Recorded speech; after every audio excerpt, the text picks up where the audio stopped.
the original season 2, episode 8, The Brothers That Care Forgot. I really, excuse me, I really enjoyed this episode. It was a great one leading up to the fall finale, which I can't wait to see. It sucks that we have to wait 2 weeks for that, and I really don't understand why, because, of course, we're having Thanksgiving this week, so there's nothing happening on Monday. Maybe they're doing some sort of, radio music thing. That's always the one thing I know of that actually takes shows off, is like the radio music thing that they do, which, of course, I don't watch. But, I don't know why we have to wait 2 weeks, but this was a good episode leading up to it. We got a lot of interesting moments. We got to see Cole decide that he was going to go against his mother, which admittedly wasn't too crazy in the episode. It was like, she was keeping secrets from him. He, of course, was keeping secrets from her. He, of course, knew Michael was alive the whole time, or at least for a certain amount of time, and he didn't tell her. So it was like, it wasn't too shocking that he did that, but it was cool to see him actually officially switch sides, and he wasn't, like, kind of working with Davina, but was an enemy of everyone else. So he's officially working with, Marcel and Klaus and stuff. And we kind of got to learn a little bit about him, where he kind of talks about how basically he just kind of feels like the run of the family, where it's like, no one gives a crap about me. I get, Klaus daggered me, daggers everybody, but, he daggered me a bunch of times. He cared more about Marcel than he did me. Mom would probably not give a crap if I got killed off. No one would care if I die permanently, all this stuff. He doesn't feel like anyone really cares about him at all. And so I enjoyed the scene towards the end of the episode when Klaus was telling him, like, I mourned you when you died, and I tried to get revenge for you because we are family. And he said the line that they always say to each other, and, he says always and forever.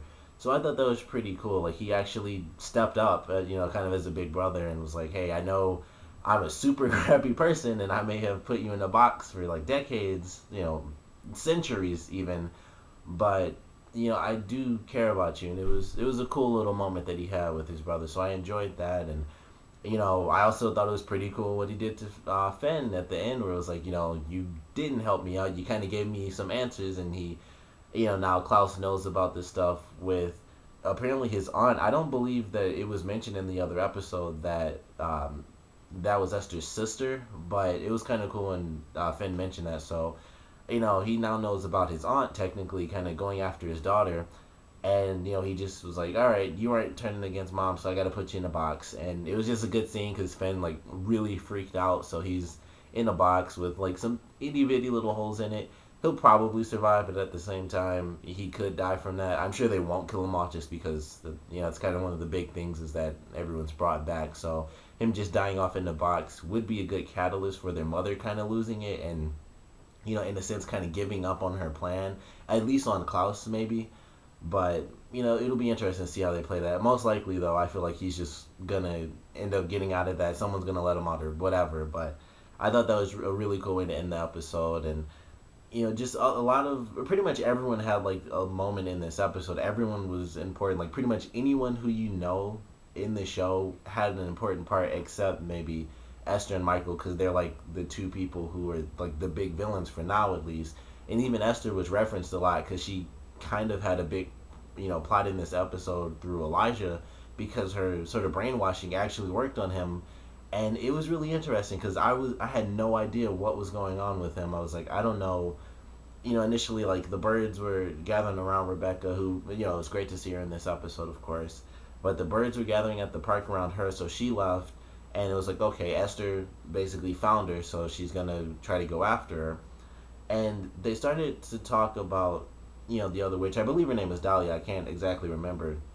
But they started talking about her, and I actually thought that maybe it wasn't Esther that found her, because nothing happened. Like, Elijah went to meet Rebecca, and it was like, oh, nothing's going on. Elijah was at the coffee shop, and nothing happened. He thought the one guy was, like, watching him or something, and was probably working for his mom.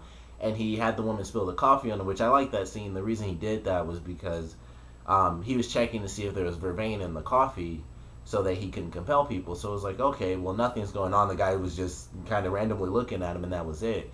So I was like, okay, if it's not Esther, I thought, then maybe it is, Dahlia actually coming back to get them.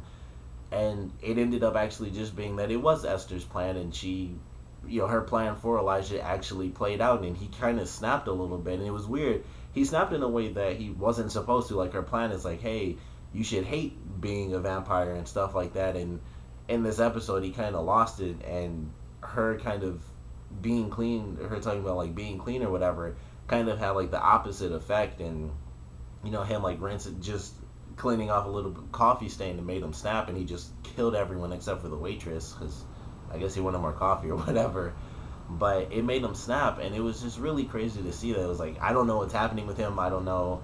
I have to assume that the main thing is that basically the brainwashing kind of took over his character, and so even though he didn't instantly go against Rebecca and kind of take her down, that's exactly what he would have done if she was like, oh, I have to take the baby away, but of course she knocked him out. So I don't know how things are gonna really play out. I don't know what's gonna happen with Elijah possibly getting back to his old self, because it seemed like he was, and then he kind of had just like a relapse moment when he was cleaning himself up. It was like, clean yourself up and maybe people won't know what you really are, and that just triggered something in him and he lost it. And it was cool at first in the episode when he was going nuts and he kind of wanted to, like he mentioned, like rip his brothers apart and stuff, and so him and Klaus switched roles, and it was really cool to see that, where Klaus was the diplomat and Elijah was the one who was just really mad and was tired of all the crap. But then he went really deep, in this episode, and he killed a bunch of innocent people for just no reason at all. So it made it a bit more entertaining. It wasn't just like, oh, he switched roles because he's mad at his brothers for trying to come after, their own brothers and working with their mom and stuff.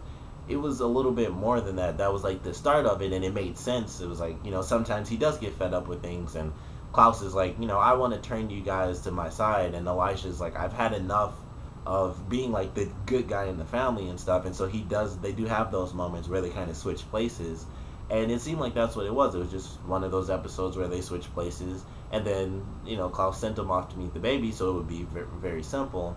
And we see that in this episode it is far beyond that. He's just kind of snapped. So I don't know what's going to happen with him. I'm sure things are going to work themselves out just because it's television, so I'm sure everything's going to work out for him. But I'm very curious to see how they officially snap him out of it, because Klaus helped him wake up at first and he seemed fine, and then we get this episode and we see like one little lapse and poof, he's gone. So I'm excited to see how they play that role with his character and how they actually help fix him and stuff. But that was really good.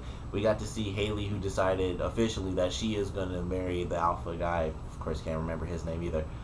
But she decided, like, hey, if we do this ritual, this ceremony, everyone will get my power, which I thought was really cool when they even first mentioned it. Like, everyone gets a unique ability, which basically meant superpower. Some people were faster, some people were stronger. So all of that I thought was a very cool element.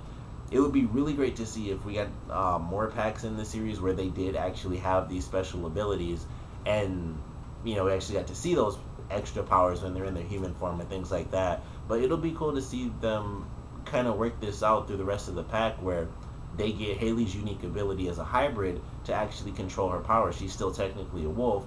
She just happens to have the ability to control herself because she's also a hybrid. So that was really cool, and I think it'll be interesting to see how that plays out. There, of course, are going to be a million issues with that, like her and Elijah, of course, and even her and Klaus and having this baby, and just the weird dynamics of all that different stuff. Like, she has a baby with this guy who she, appreciates, I guess. I feel like she kind of appreciates Klaus, at least now. And, of course, she has feelings for Elijah, but she also, she had feelings for the guy who's the alpha. She did in the first season, but now it's kind of changed, especially since she became a hybrid. She kind of got detached from him as well as Elijah.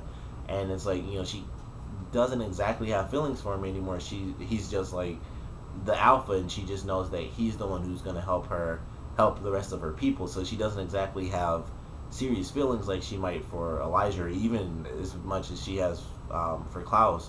But she knows that he's at least useful to help the rest of his people, as well as her own daughter, which I would like to think is the main contributing factor. If she can get all these wolves to join them and ditch Esther. So I don't know how that's going to play out either, but of course all of it's just very exciting, different little elements, and they're going to have to protect Rebecca so that she doesn't get killed off by their mother, and ends up jumping into Cammy's body, which I didn't expect. Of course, the big thing was like, oh, she, Esther wants to use Cammy's body, and then it's like, no, she wants to use your body for Rebecca. So initially I thought that was the plan. Once they showed that scene, it was like, okay, so Elijah is being mind controlled. Like, I was still a little confused throughout the whole episode, like if he just lost it or if Esther was actually controlling him or not. Because there were some parts where, like I said, I thought it might have been Dahlia who was going after Rebecca and the baby and not Esther. And then is Elijah being controlled by Esther still, or is he just losing it? Which, we officially find out that he was just losing it. Because I was waiting for some weird twist this entire episode where it was either actually Dahlia or Esther was flat out controlling Elijah. She, like, something mentally in him snapped and she was able to kind of take control of his body or something like that. But that didn't happen, so fortunately Rebecca doesn't end up getting killed, but they're still gonna have to protect her in the next episode and keep her from basically being killed in her body and put into Cammy's. And I guess her spirit just kind of vanishes. I never really considered that. I always thought they kind of just went into dead bodies before, but I guess I just never really considered that before. So a lot of great elements in this episode. I definitely enjoyed it. I can't wait for the fall finale. And in the preview, they had Esther and Michael finally meeting, so that's going to be really great. I'm very excited for that. I think that's what I'm most excited for, just because I wasn't expecting it yet. But they're going to be meeting finally in the fall finale, and it seems like they aren't going to be fighting each other too much in that episode, but they do at least have a little conversation. They only show like 2 lines of dialogue, but Michael basically says, like, hey, you kind of leave me alone and I'll do my own thing and basically kill all our children off. But I'm excited for it. I love this episode. Of course, comment below. Let me know what you guys thought about it, your favorite parts, your least favorite parts, and what do you guys think is going to happen to Elijah? Because he's kind of snapped. They have to do something to get him back. So how do you guys think that's really going to play out in this series? Comment below. Let me know. And thanks for watching.